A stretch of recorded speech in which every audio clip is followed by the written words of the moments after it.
Hello again, YouTubers. Sorry about the long gap in posting, but life's been a bit hectic.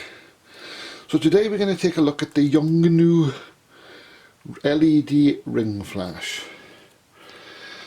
I would argue that it's not actually a flash, but we'll get into that later. Basically, the unit consists of a power pack that holds 4 AA batteries, the ring light part of the gadget, which fits onto these adapter rings. They literally just clip onto the back. Am I in camera? No, I'm not in camera. They just literally clip on. As you can see, that's a loose-ish fit on those rings, which may or may not be an issue, although I'm told that putting a rubber band on it will cure the looseness. When I say loose, they're not going to fall off, but they will rotate. The settings on the thing are dead simple. You have an on-off switch, which turns it on and off like that. Here is the power, which you can ramp up or down. And then you have the different modes. You have light mode. Is that? Yeah, that's knackering the exposure on the camera because I'm on auto exposure. So I'll turn it around the other way. Put the light mode back on. Or you have the flash mode. So we come out of there and we go into the different modes. We go into flash. Now what happens is when the camera takes a picture, that's what you get. That brief pulse of light. Now I would argue that so you can see that a bit better, I would argue that that is not really a flash. I suppose it sort of is, but it's not fast enough to freeze any movement.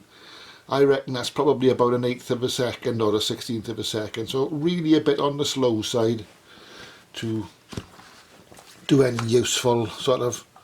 If I turn that up so you can see the actual difference in the brightness as well if I ramp it up. As you can see, it does make a slight, I don't know if that's showing up on camera, but it does make a slight difference, but the auto exposure on the camera may be killing that anyway. Pros and cons with the unit. It does come with a selection of these adapter rings from, I think it's something like 72mm down to 49, so quite a wide selection for pretty much most normal sort of standard lenses. So that's back in shot. Pros and cons. Well, I've bought 2 of these units now, and both had exactly the same problem. I didn't buy 2, I was given one and I bought the other one.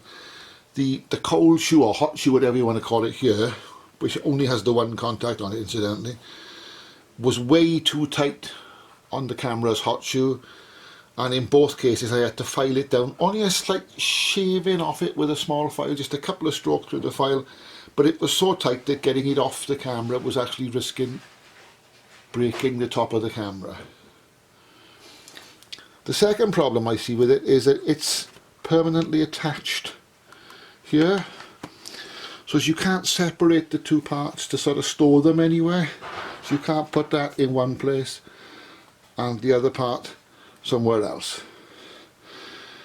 The best feature of it, I suppose, is the fact that it's really cheap. It's really inexpensive. It's about £25, I think.